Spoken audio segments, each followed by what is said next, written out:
Students, आज के lecture में हम देखेंगे चैप्टर 8 की एक्सरसाइज और इसमें से कुछ क्वेश्चंस आप लोग टॉपिक्स के साथ साथ सॉल्व कर चुके हैं।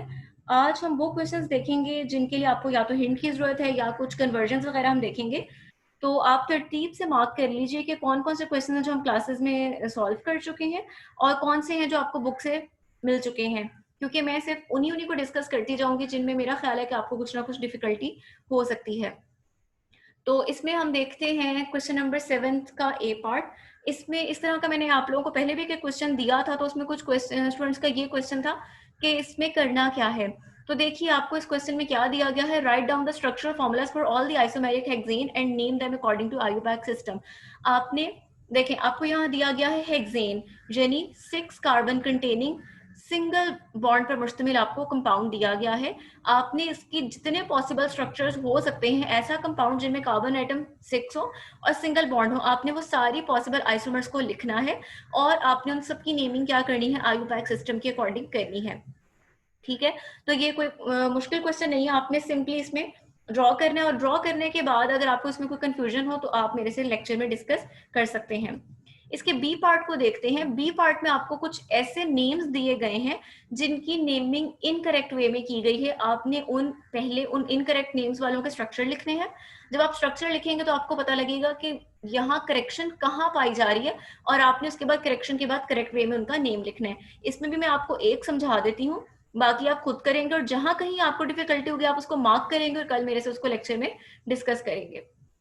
अच्छा, अब यहाँ पर आप देख सकते हो कि आपको सबसे पहले दिया गया है 4 मिथाइल पेंटेन। ठीक है, आपको ये स्ट्रक्चर बुक में गिवन नहीं है, आपको सिर्फ मेंशन है 4 मिथाइल पेंटेन।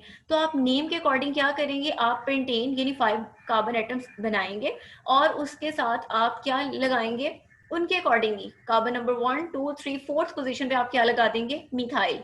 ठीक है, ये आपके पास क्या बन गया, 4 मिथाइल पेंटेन। अब अगर आप देखो तो ये आपने लिख तो दिया, लेकिन अगर आप इसको रूल्स के अकॉर्डिंग देखो तो इट इज इनकरेक्ट। आप नेमिंग नंबरिंग वहां से स्टार्ट करते हैं जहां से आपके सब्स्टिट्यूएंट को स्मॉलेस्ट नंबर असाइन हो, तो ये इनकरेक्ट वे है। करेक्ट वे क्या होगा, आप नंबरिंग यहाँ से स्टार्ट करें 1 2 3 4 5। तो इस तरह आपके पास ये प्रोडक्ट 4 मिथाइल के बजाय क्या बनेगी, 2 मिथाइल बनेगी। ठीक है, बिल्कुल ऐसे ही आपके पास ये वाला सेकंड पार्ट दिया गया है 355 ट्राइमिथाइल हेक्सेन। आपने उनके कहे के मुताबिक हेक्सेन यानी 6 number of carbon atoms draw करने हैं, उनके जैसे उन्होंने कहा है वैसे ही आपने नंबरिंग स्टार्ट करनी है 1 2 3 4 5 6। आपने थर्ड पोजीशन पे एक मिथाइल और 5 पोजीशन पे 2 बार क्या कर देना है, मिथाइल। अब लगाने के बाद आप देखेंगे यानी जब उनकी जो नेम दिया गया था उसके मुताबिक जब आपने स्ट्रक्चर बना दिया, अब आप देखेंगे कि इनकरेक्ट कैसे है। इनकरेक्ट ऐसे है कि इसकी नंबरिंग देखें जहां से सब्स्टिट्यूएंट को बड़ा नंबर मिल रहा है और अगर आप यहां से देखें तो सब्स्टिट्यूएंट नियरेस्ट है, तो नंबरिंग कहां से स्टार्ट होनी चाहिए थी, यहां से। आप नंबरिंग यहाँ से स्टार्ट करेंगे 1 2 3 4 5। तो ये क्या बन जाएगा, कार्बन नंबर 2 पे 2 मिथाइल ग्रुप्स है और कार्बन नंबर 4 पे एक, टोटल कितने हो गए 3। तो it will be 2 2 4 trimethyl hexane. इसी तरह से आपको इसका थर्ड पार्ट दिया गया है जहां पर मौजूद है 2 मिथाइल 3 इथाइल ब्यूटेन। तो सबसे पहले आप ब्यूटेन लिखेंगे, थर्ड पोजीशन पे आपने CH2 CH3 इथाइल ग्रुप लगा दिया और 2 पोजीशन पे आपने मिथाइल लगा दिया। अब यहाँ पे भी आप देखो कि आपके पास 2 मिथाइल 3 इथाइल गलत है, आपने देखनी होती है लॉन्गेस्ट पॉसिबल चेन। ठीक है, तो यहाँ पर 4 की बजाय लॉन्गेस्ट चेन ये वाली बन रही है। ठीक है, अब आप देख सकते हो ये आपके पास क्या हो जाएगा 1 2 3 4 5। ठीक है, ये आपके पास 5 कार्बन वाली चेन बन जाएगी और ये आपके पास आ जाएगा पेंटेन और उसमें सब्स्टिट्यूएंट कहां पर है, एक सब्स्टिट्यूएंट कार्बन नंबर 2 के साथ और एक सब्स्टिट्यूएंट कार्बन नंबर 3 के साथ। तो it will be 2 3 dimethyl pentane. उसके बाद हम देखते हैं क्वेश्चन नंबर 8 के बी पार्ट पर आ जाते हैं। क्वेश्चन नंबर 8 के बी पार्ट पे आपके पास क्या है, क्वेश्चन को अंडरस्टैंड कर लीजिए कि इसमें पूछ क्या रहे हैं, बाकी आप इसको इजीली सॉल्व कर सकते हैं। इसमें उन्होंने आपको एक प्रोडक्ट दी है 2 मिथाइल ब्यूटेन। अब अगर आप देखें 2 मिथाइल ब्यूटेन तो ये क्या है, ये एक एल्केन है। वो कह रहे हैं कि ये जो एल्केन है इसको प्रिपेयर किया गया है हाइड्रोजनेशन से, और वो कह रहे हैं कि अब आपको पता है हाइड्रोजनेशन आप किसकी कर सकते हैं, एल्कीन्स की, एल्काइंस की। उन्होंने यहाँ मेंशन किया हुआ है कि हाइड्रोजनेशन की गई है एल्कीन की। अब वो आपको ये मेंशन कर रहे हैं कि जब एल्कीन की हाइड्रोजनेशन की गई तो हमने 3 डिफरेंट एल्कीन्स ली, 3 डिफरेंट एल्कीन्स ने प्रोडक्ट क्या दी, सेम यही प्रोडक्ट दी। ठीक है, अब वो आपसे कह रहे हैं कि आप बताएं कि वो तीनों एल्कीन्स कौन सी पॉसिबल हो सकती हैं। ठीक है। अब आपको ये जो सारा कुछ इस टाइम आपको सॉल्व हुआ हुआ दिखाई दे रहा है, आपके पास ऐसा बुक में कुछ नहीं दिया गया, बुक में आपको सिर्फ जो है वो ये प्रोडक्ट मेंशन है। तो सबसे पहले आप क्या करेंगे, सबसे पहले आप इस प्रोडक्ट को लिखेंगे, यानी 4 नंबर ऑफ कार्बन एटम्स है और सेकंड पोजीशन पे क्या मौजूद है, मिथाइल ग्रुप मौजूद है। अब आपने क्या करना है, आपने देखना है कि कौन सी पॉसिबल एल्कीन हो सकती है।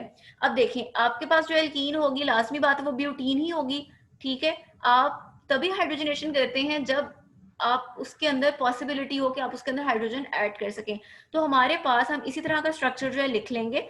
हमारे पास डबल बॉन्डिंग की पॉसिबिलिटी क्या हो सकती है, डबल बॉन्ड या तो इस पोजीशन पे हो सकता है, या इन दो कार्बन के दरमियान, या फिर इन दो कार्बन के दरमियान। ठीक है, और जब आप इस बेसिस पर अपनी एल्कीन को नेम देंगे तो वो हमारे पास ये 3 पॉसिबल नेम्स बनेंगे। ठीक है, सिंपल आप हाइड्रोजनेशन करेंगे और जहां पर आपने डबल बॉन्डिंग शो की है, आप उस डबल बॉन्डिंग को रिमूव करके रिस्पेक्टिव कार्बन्स में जब हाइड्रोजन ऐड करेंगे तो प्रोडक्ट आपके पास क्या रहेगी, सेम रहेगी। तो इसको भी हम एक नजर देख लेते हैं। सबसे पहले तो आपके पास पॉसिबिलिटी है कि आपके पास डबल बॉन्डिंग जहां मौजूद हो पहले दो कार्बन्स के दरमियान, और ये आपके पास प्रोडक्ट क्या बनेगी, आयुपैक रूल्स के अकॉर्डिंग इसका नेम बनेगा 3 मिथाइल 1 ब्यूटीन। और मेरा नहीं ख्याल कि अब इस चीज को डिस्कस करने की जरूरत है कि इसका नेम 3 मिथाइल 1 ब्यूटीन क्यों है, क्योंकि आप इस चीज को डिटेल में पढ़ चुके हैं। आपके पास क्या होगा, हाइड्रोजनेशन पे ये वाला बॉन्ड ब्रेक होगा, जहां पर हाइड्रोजन ऐड होगी और यहाँ पर ऐड होगी, और आप देख सकते हो कि प्रोडक्ट आपके पास क्या बन गई, 2 मिथाइल ब्यूटेन, जो कि आपको मेंशन था। दूसरी पॉसिबिलिटी स्ट्रक्चर की हमने क्या देखी कि डबल बॉन्डिंग जहां की बजाय कहाँ हो सकती है, यहां पर। ठीक है, यानी कि ये वाला स्ट्रक्चर, अगर डबल बॉन्डिंग यहां पर है तो ये कंपाउंड क्या होगा, 2 मिथाइल 2 ब्यूटेन। और जब आप इसकी हाइड्रोजनेशन करेंगे तब क्या होगा, यहाँ जिस टाइम पॉइंटर मौजूद है वो बॉन्ड ब्रेक होगा और इस बॉन्ड के जो दोनों रिस्पेक्टिव कार्बन है वहां पर क्या ऐड हो जाएगी, हाइड्रोजन ऐड हो जाएगी। नेक्स्ट हम देख लेते हैं तीसरी पॉसिबिलिटी कि यहाँ की बजाय डबल बॉन्डिंग क्या हो सकती है, जहां पर हो सकती है। ठीक है, अब जब आपके पास डबल बॉन्डिंग जहां पर होगी तो ये स्ट्रक्चर क्या होगा, आप उसकी नेमिंग करेंगे 2 मिथाइल 1 ब्यूटीन।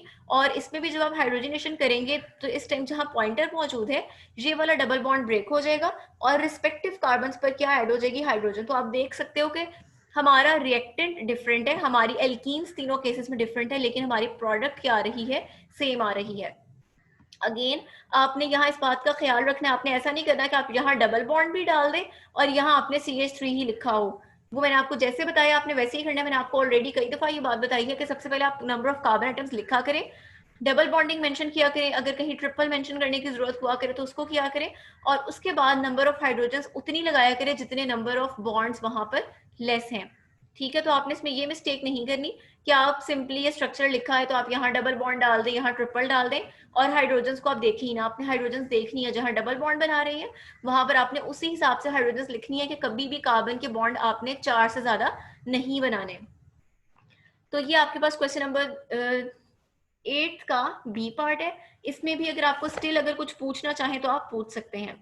उसके बाद आ जाते हैं हम क्वेश्चन नंबर 9 के बी पार्ट पे। क्वेश्चन नंबर 9 का बी पार्ट ये आपके पास इंपॉर्टेंट है, इसमें आपको कुछ कन्वर्जन्स करनी है। उसमें हम देखते हैं हमने क्या करना है। सबसे पहले आपको रिएक्शन दिया गया है कि आपने मीथेन को कन्वर्ट करना है ईथेन में। इसका मतलब है मीथेन भी क्या है, एल्केन है, इथेन भी क्या है, एल्केन। यानी आपको एल्केन से ही एल्केन में जाना है, मगर जो आपको दी गई एल्केन है उसमें number of carbon atoms less है और आपको जाना किसमें, आपको नंबर ऑफ कार्बन एटम्स ज्यादा वाली एल्केन में जाना है, यानी 1 कार्बन वाली एल्केन से आपको 2 कार्बन वाली एल्केन में जाना है।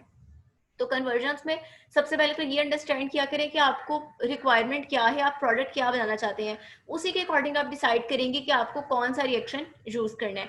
तो आहिस्ता आहिस्ता जब आप हर चैप्टर की एक्सरसाइज करते जाएंगे तो आपको क्लियर होता जाएगा कि कन्वर्जन्स कैसे की जाती हैं और कैसे आप सोचते हैं कि आप कौन कौन से रिएक्शंस जो है वो अप्लाई कर सकते हैं। अच्छा, यहाँ पर जो पहली कन्वर्जन है, यहाँ पर मैं आपको बता दूं कि यहाँ पर एक ऐसा रिएक्शन यूज हो रहा है जो अभी आपने चैप्टर 8 में नहीं पढ़ा, लेकिन आगे आप उसको एल्काइल हैलाइड्स के चैप्टर में पढ़ लेंगे। तो यहाँ पर आसान सा रिएक्शन है, मैं सिंपली आपको बताऊंगी और आप उसको अंडरस्टैंड कर लेंगे। अच्छा, सबसे पहले क्या है कि हमने क्या करना है, मीथेन से चूंकि जाना है ईथेन में, हमारे पास ऑर्गेनिक सिंथेसिस में रिएक्शन होता है वुड सिंथेसिस, जिसमें आप सोडियम मेटल को यूज करते हैं ईथर की प्रेजेंस में। ठीक है, अब आप ये रिएक्शन किसका कराते हैं, किसी एल्काइल हैलाइड का। उससे क्या होता है कि आपके पास दी गई एल्काइल हैलाइड में number of carbon atoms double हो जाते हैं। ठीक है। अब यहाँ पर आपको बेसिकली क्या रिक्वायर है, आपको मीथेन से जाना है इथेन में, एक कार्बन एटम से जाना है दो कार्बन एटम में, नंबर ऑफ कार्बन एटम्स क्या होने हैं, डबल। ठीक है, तो यहाँ पर हम क्या करेंगे, हम उस वुड्स रिएक्शन को यूज करेंगे। वुड्स रिएक्शन की मैंने आपको कंडीशन क्या बताई है, sodium in the presence of ether, जिससे नंबर ऑफ कार्बन एटम्स क्या हो जाएंगी, डबल। ठीक है, अब हम इस रिएक्शन को देखते हैं। सबसे पहले आपने स्टार्ट किससे लेना है, मीथेन से। मीथेन को हम क्लोरीन से ट्रीट कराएंगे, और आप पढ़ चुके हैं कि आप मीथेन से मिथाइल क्लोराइड तब बनाते हैं जब रिएक्शन सनलाइट की प्रेजेंस में होता है। अब ये मैंने मिथाइल क्लोराइड क्यों बनाई है, क्योंकि मैंने अभी आपसे कहा कि जो वुड्स रिएक्शन है हमने उसके अकॉर्डिंग उसके थ्रू क्या करना है, कार्बन एटम्स को डबल करना है। तो ये जो वुड्स रिएक्शन होता है वो किसके साथ होता है, वो एल्काइल हैलाइड के साथ होता है। ठीक है, जहां आपने मिथाइल क्लोराइड बनाई, उसको आपने sodium metal in the presence of ether react कराया, तो आपके पास क्या होगा, ये जो आपको जहां से बॉन्ड दिखाई दे रहा है ये यहाँ से ब्रेक हो जाएगा, ये सोडियम के साथ मिलकर NaCl बना देगा। और आपके पास चूंकि यहाँ पर ये रिएक्शन टू मॉलिक्यूल्स इन्वॉल्व होते हैं, two molecules of alkyl halide और टू मॉलिक्यूल्स ऑफ सोडियम, तो जो आपके पास यहाँ से मिथाइल ग्रुप बचेगा, चूंकि आपने दो मॉलिक्यूल्स लिए हुए हैं, तो वो दो मिथाइल ग्रुप्स आपस में मिलकर क्या बना देंगे, इथेन बना देंगे। ठीक है, ये रिएक्शन आपके लिए थोड़ा सा इसलिए टफ है क्योंकि अभी आपने ये वहां पढ़ा नहीं है, अदरवाइज इसमें कुछ भी नहीं, सिंपल है कि हमने यहाँ क्या करना है, हमने नंबर ऑफ कार्बन एटम्स चूंकि डबल करना था इसलिए हमने क्या यूज की, वुड्स रिएक्शन यूज किया, जिसके लिए आपको क्या रिक्वायर होता है, सोडियम मेटल और ईथर, और उसमें आप रिएक्शन किसके साथ कराते हैं, एल्काइल हैलाइड के साथ। एल्काइल हैलाइड हमें गिवन नहीं थी, तो वो हमने कैसे प्रिपेयर कर ली, हमने मीथेन के अंदर क्लोरीन जब ऐड की तो हमारी एल्काइल हैलाइड यानी मिथाइल क्लोराइड बन गई। मिथाइल क्लोराइड में आपने सोडियम ऐड की in the presence of ether, तो आपके पास वहां पर क्या बन गई, इथेन बन गई। ठीक है, ये क्वेश्चन बहुत ज्यादा इंपॉर्टेंट है, ये सारे पार्ट्स नाइन्थ के जो बी पार्ट के जितने भी चारों पार्ट्स हैं ये आपसे पेपर में पूछे जाते हैं, तो इनको मार्क कर लीजिए, और इसमें भी अगर आपको कंफ्यूजन अगर है तो आप मेरे से इजीली पूछ सकते हैं। उसके बाद आज इसके आप देखेंगे इसका सेकंड पार्ट। सेकंड पार्ट आपको दिया गया है इथेन टू मीथेन, ये वाला पार्ट।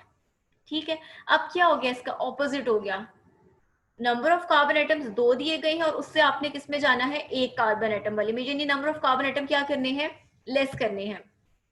अब number of carbon atom less कब होते हैं, लेस तब होते हैं जब आप डी कार्बोक्सिलेशन करते हैं। जब हमने टॉपिक पढ़ा था मैंने आपको तब भी कहा था कि ये चीज देख लीजिए कि number of carbon atom less हो रहे हैं, चीज कन्वर्जन में काम आएगी।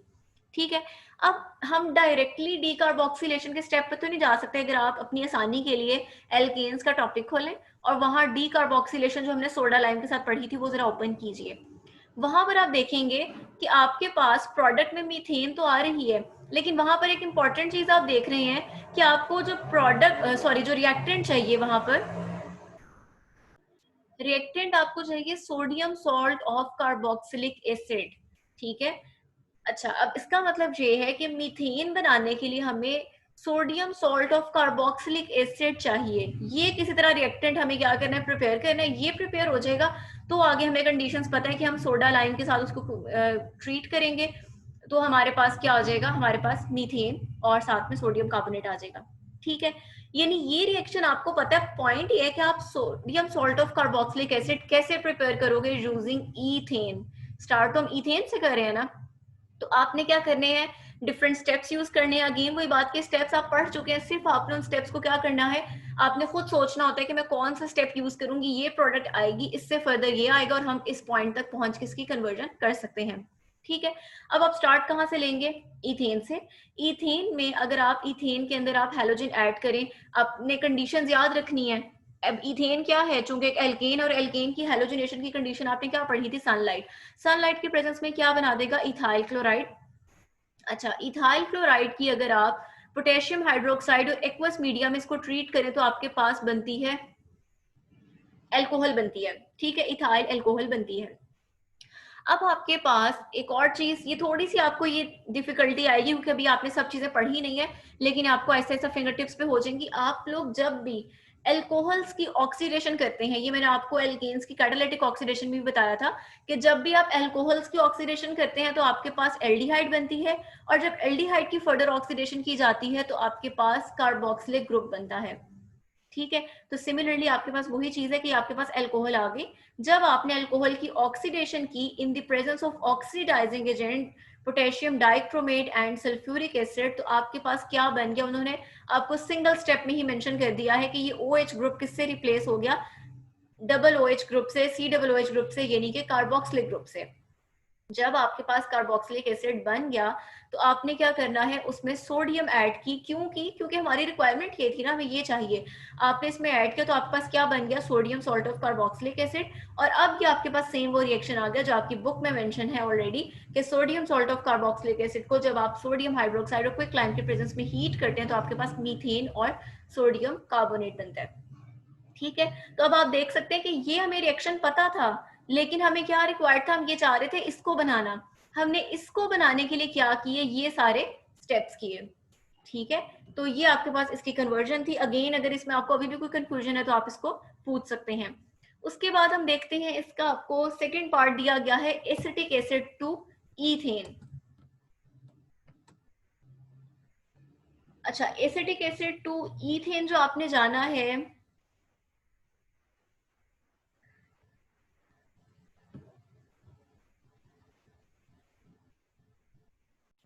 अच्छा यहाँ पर आपको मेंशन है एसिटिक एसिड टू मीथेन, और मेरे पास बुक में मेंशन है एसिटिक एसिड टू ईथेन। तो दोनों तरह से हम कर सकते हैं, कन्वर्जन रिएक्शंस डिफरेंट है। आप देख लीजिए आपकी बुक में कौन सा गिवन है, मैं आपको दोनों बता देती हूँ। एसिटिक एसिड टू मीथेन, यानी ये आपके पास सिंपली क्या है कि आपने एक कार्बन लेस वाली, यानी एसिटिक एसिड में दो कार्बन होते हैं, आपको जो सेल केन बनानी है उसमें नंबर ऑफ कार्बन एटम क्या है, कम, तो आप इसमें क्या यूज करेंगे, डी कार्बोक्सिलेशन का मेथड यूज करेंगे। अब अगेन आप sodium salt of carboxylic acid की डी कार्बोक्सिलेशन करने पर मीथेन बना सकते हैं। ये रिएक्शन आपने अपनी बुक में पढ़ा हुआ है। अब पॉइंट ये है कि आपका सोडियम कार्बोक्सिलेट कैसे बनेगा, वो कैसे बनेगा कि जब आप एसिटिक एसिड के अंदर सोडियम हाइड्रोक्साइड ऐड कर देंगे तो ये हाइड्रोजन यहाँ से रिमूव हो जाएगी। जब हाइड्रोजन रिमूव होगी तो इसकी जगह पे क्या आ जाएगी, सोडियम, तो आपके पास क्या बन जाएगा, sodium salt of carboxylic acid. तो ये कन्वर्जन तो आप सिंपली कर सकते हैं। दूसरा ये कि जैसे मेरे पास बुक में मेंशन है that is acetic acid to ethane. अब देखिए इसमें क्या डिफरेंस है, इसमें ये डिफरेंस है, एसिटिक एसिड में भी नंबर ऑफ कार्बन एटम्स दो होते हैं, और अगर जहां मीथेन की बजाय ईथेन हो तो ईथेन में भी नंबर ऑफ कार्बन एटम्स दो होते हैं। यानी ऐसी कन्वर्जन के लिए आप डी कार्बोक्सिलेशन नहीं कर सकते, क्योंकि डी कार्बोक्सिलेशन क्या करता है, एल्केन तो बना देता है लेकिन नंबर ऑफ कार्बन एटम एक क्या कर देता है, लेस कर देता है।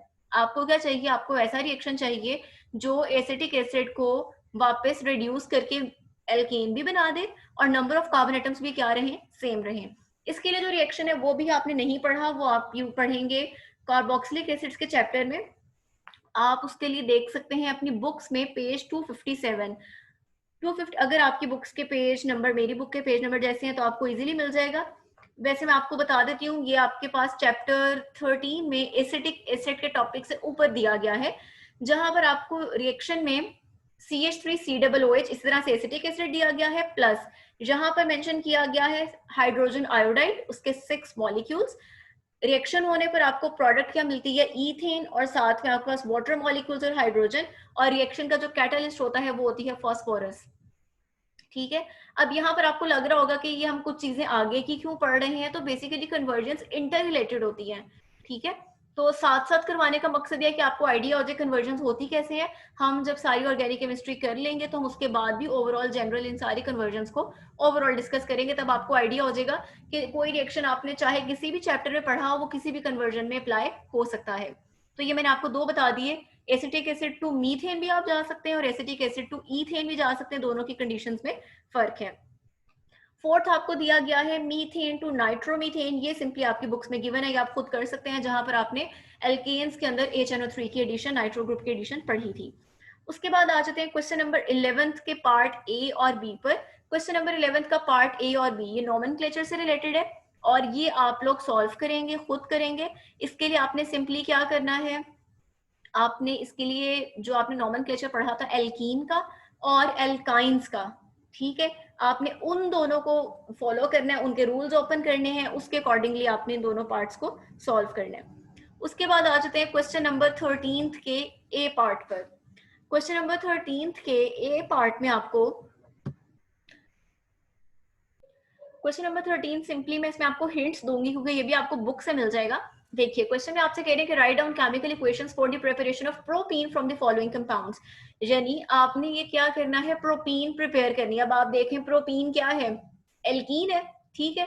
अब आपने इसका मतलब क्या, preparation of alkene, preparation of propene mention है, इसका मतलब आप कौन सा टॉपिक ओपन करेंगे, प्रिपरेशन ऑफ एल्कीन्स खोलिए, वहां पर आपको रिएक्शंस इथीन के साथ दिए गए हैं, आपने उनको किसके साथ लिखना है, प्रोपीन के साथ लिखना है, ठीक है।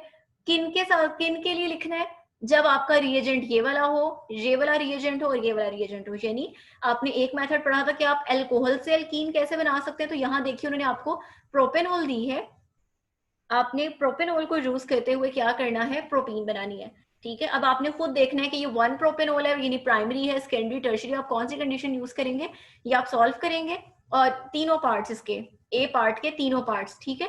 और इनमें जहां कहीं कंफ्यूजन होगी वो आप डिस्कस करेंगे। सेकंड देखें, सेकंड में आपको क्या दिखाई दे रही है, एक एल्काइन, 3 कार्बन एटम्स है, यानी क्या है, प्रोपाइन। और ये भी आपने पढ़ा था मेथड्स ऑफ प्रिपरेशन में कि प्रोपाइन से प्रोपीन में जाना हो तो कैसे जाएंगे, लिंडलर्स कैटलिस्ट के थ्रू, तो आप वो वाला रिएक्शन के थ्रू इसको सॉल्व करेंगे। थर्ड देखिए आपको दिया गया है आइसोप्रोपाइल एल्कोहल, आइसोप्रोपाइल क्लोराइड, ठीक है, यानी क्लोराइड यानी कोई ना कोई एल्काइल हेलाइड। तो ये भी आपने पढ़ा था कि अगर आपको दी गई चीज एल्काइल हेलाइड हो तो आप उससे प्रोपीन कैसे बना सकते हैं। दूसरा ये कि जो आपका क्लोरो ग्रुप है वो आइसो पोजीशन पे है, ये भी मैं आपको बहुत क्लियरली पहले बता चुकी हूँ आइसो पोजीशन क्या होती है, ठीक है। अब ये आप सॉल्व करेंगे, यहीं से मुझे पता लगेगा कि आप लोगों ने लेक्चर्स ध्यान से सुने हैं कि नहीं सुने। जिस बच्चे ने ध्यान से अटेंड किए हैं वो इजीली इनको सॉल्व कर सकता है, ठीक है। मैंने आपको टॉपिक का भी हिंट दे दिया कि आपने कौन सा टॉपिक्स के लिए ओपन करना है, जिसके साथ आपने इसको सॉल्व करना है। स्टिल कोई if you have any confusion you can ask. अच्छा, उसके बाद आ जाता है 13th का बी पार्ट आ जाता है। 13th का बी पार्ट हम ऑलरेडी कर चुके हैं, इसमें भी कुछ स्टूडेंट्स पूछ रहे थे कि इसमें करना क्या है। तो बिल्कुल वैसे ही जैसे मैंने आपको क्वेश्चन नंबर 7 की दफा बताया था, जहां पर उन्होंने आपको C5H10 यानी पेंटीन, आपको उन्होंने पेंटीन यानी एक एल्कीन दी हुई है, आपने उसकी जितनी पॉसिबल आइसोमेरिक फॉर्म्स हैं वो लिखनी है, ठीक है। तो उसका मतलब क्या है कि आपके पास ऐसा कंपाउंड जिसमें नंबर ऑफ कार्बन एटम्स 5 है और बॉन्डिंग आपके पास क्या होनी चाहिए, डबल बॉन्ड, एक डबल बॉन्ड एग्जिस्ट करना चाहिए, क्योंकि दिया गया फॉर्मूला किसका है, पेंटीन का। अच्छा, अब ये कैसे पता लगता है कि ये फॉर्मूला पेंटीन का है, तो आपने जो जनरल फॉर्मूला पढ़ा है उसके अकॉर्डिंग है कि यहाँ एन नंबर की वैल्यू क्या है, 5, ठीक है।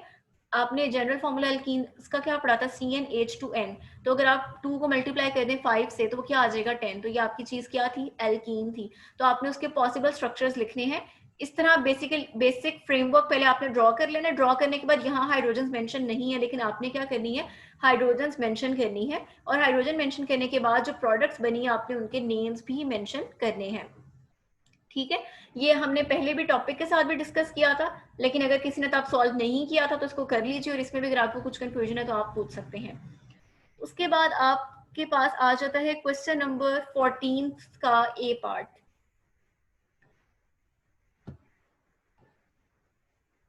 क्वेश्चन नंबर 14 में आपको 3 पार्ट्स दिखाई दे रही हैं। ए पार्ट के लिए तो मैं आपको सिंपली हिंट दूंगी, वो आपको मिल जाएगा। बी और सी हम डिस्कस करते हैं। क्वेश्चन नंबर 14 के ए पार्ट में आपको कहा गया कि आप इथीन से इथाइल अल्कोहल कैसे बना सकते हैं। ये मैंने आपको जब टॉपिक पढ़ाया था मैंने आपको तब भी बताया था, मार्क भी मैंने आपको करवाया था तब। सिंपली आप एल्कोहल्स में कब जा सकते हैं किसी भी एल्कीन से, जब आप उनको सल्फ्यूरिक एसिड से रिएक्शन कराते हैं। तो ये सेम आपकी बुक में रिएक्शन गिवन है, आप इसको वहां से कर सकते हैं।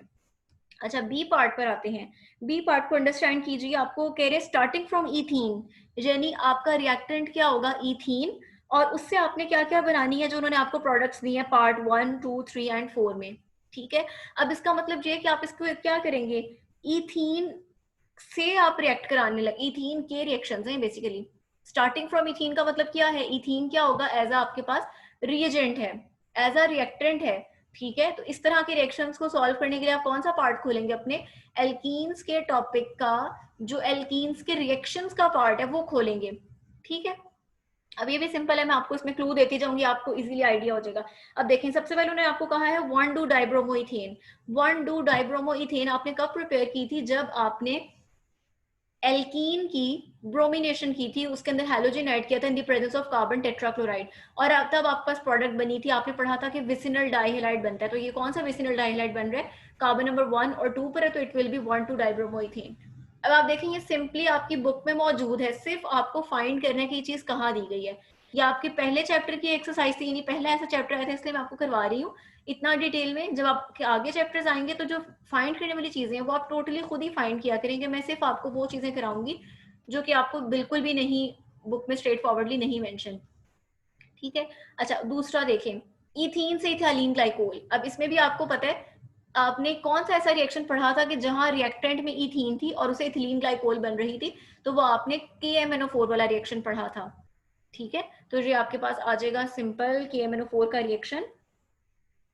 क्या आप इसके साथ करेंगे तो आपके पास क्या आ जाएगा, इथाइलिन ग्लाइकोल आ जाएगी। उसके बाद आ जाते हैं इसके थर्ड पार्ट पर। थर्ड पार्ट में आपको कह रहे हैं इथेन प्रिपेयर करनी है, तो ये भी सिंपल है। इथीन से इथेन कब बनती है, जब आप क्या करते हैं, हाइड्रोजिनेशन। हाइड्रोजिनेशन की कंडीशंस आपको पता है, निकल और टेम्परेचर, तो ये भी आपके पास सिंपली सॉल्व हो जाएगा। और आपको क्या दिया हुआ है, इथाइन।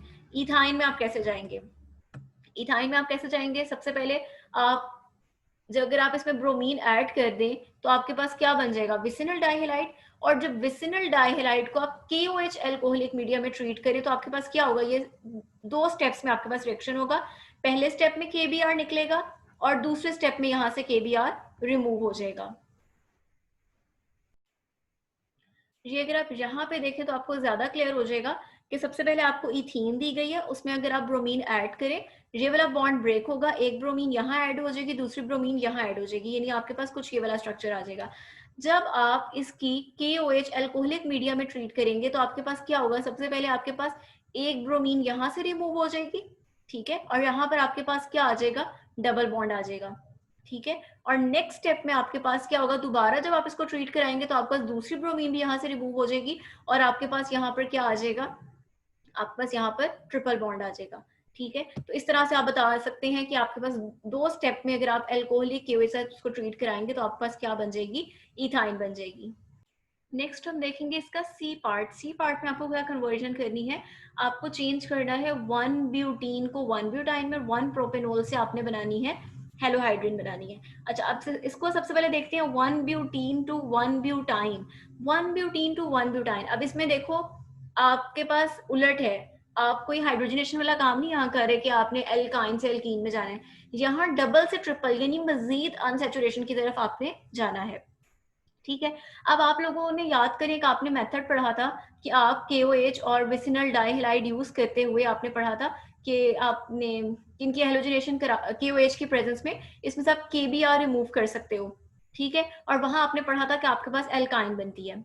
ठीक है, ये तकरीबन पहला रिएक्शन ही शायद दिया गया है, डीहाइड्रोहेलोजिनेशन वाला रिएक्शन है शायद आपकी एल्काइंस की प्रेपरेशन में। ठीक है, अब देखें इसका जो आपको रिएक्टेंट दिया गया है विसिनल डाइहेलाइड्स वाला, पहला रिएक्शन ये डीहाइड्रोहेलोजिनेशन, अगर आप उसको अपने पास ओपन करें तो आपके पास कुछ ऐसा रिएक्टेंट होना चाहिए। इसका मतलब है कि मुझे पहले क्या करना है, मुझे सबसे पहले तो ये कि अपनी ब्यूटीन जो गिवन है उसको किसी तरह से इस फॉर्म में लेकर आना है। जब वो इस फॉर्म में आ जाएगी तो फिर आगे से सिंपल है, KOH से ट्रीट करने पर ब्यूटाइन बन जाएगी। तो सबसे पहले तो ये कि 1 ब्यूटीन से आप 1,2 डाइब्रोमोब्यूटेन आपको बनानी है। वो कैसे बनेगी, वो आपने पढ़ा हुआ है कि जब आप अंदर हैलोजन ऐड करेंगे इन द प्रेजेंस ऑफ CCl4 तो आपके पास 1,2 डाइब्रोमोब्यूटेन बन जाएगी। अब आपके पास क्या क्या, 1,2 डाइब्रोमोब्यूटेन में जब KOH ऐड करते हैं अल्कोहलिक मीडिया में तो आपके पास क्या होता है, 2 स्टेप्स में रिएक्शन होता है। पहले स्टेप में एक जो है आपके पास यहाँ से HBr रिमूव होगा और दूसरे स्टेप में दूसरा HBr जो है वो यहाँ से रिमूव होगा और आपके पास जो है यहाँ पर ट्रिपल बॉन्डिंग आ जाएगी, 2 स्टेप्स में होगा। आप इसको स्टेप वाइज भी कर सकते हो, जैसे आपकी बुक में स्टेप्स यहाँ मेंशन भी हैं। एल्काइंस की प्रेपरेशन का जो पहला रिएक्शन है वहां पर आपको इस तरह से इसके स्टेप्स भी मिल जाएंगे। ठीक है, दूसरा आपको दिया गया है कि आपने 1 प्रोपेनॉल यूज करनी है और उससे आपने जो है एक ऐसी हेलोहाइड्रिन बनानी है जिसमें आपके पास क्लोरीन ग्रुप भी मौजूद है और हाइड्रोक्सिल ग्रुप भी मौजूद है। अब इसमें आपने क्या करना है, इसमें देखिए आप सबसे पहले क्या करेंगे, 1 प्रोपेनॉल। 1 प्रोपेनॉल ये आपको गिवन है, यानी पहले कार्बन साथ OH मौजूद है और इसके स्ट्रक्चर को उन्होंने ओपन करके लिखा है। आप क्या करेंगे, 1 प्रोपेनॉल की डिहाइड्रेशन करवाकर उसमें से एल्कोहलिक यानी वाटर को रिमूव कर लेंगे, आपके पास क्या बन जाएगी, प्रोपीन।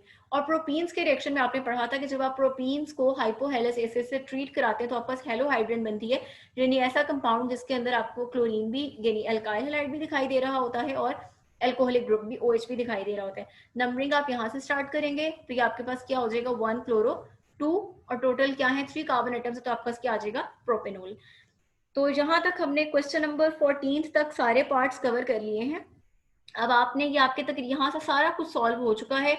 कुछ हैं जो एज इट इज बुक में मौजूद हैं क्वेश्चंस, कुछ आपने ऑलरेडी सॉल्व कर लिए थे, कुछ मैंने आपको करवा दिए। अब आपने इनको सबको अच्छे तरीके से अपनी नोटबुक्स में सॉल्व कीजिए, जहां कोई कंफ्यूजन है पूछिए। और जो मैंने आपको आज होमवर्क के लिए दिए हैं, असाइन किए हैं, वो है question number 11 part A and B and question number 13 part A. ये आप लोग करेंगे और कल क्लास में आप ये मुझे शो करेंगे कि आपने कहाँ सॉल्व किए हैं, इनमें कोई कंफ्यूजन है तो वो आप पूछ सकते हैं। कल हम बाकी के जो रह गए हैं क्वेश्चंस उनको डिस्कस करेंगे। Thank you.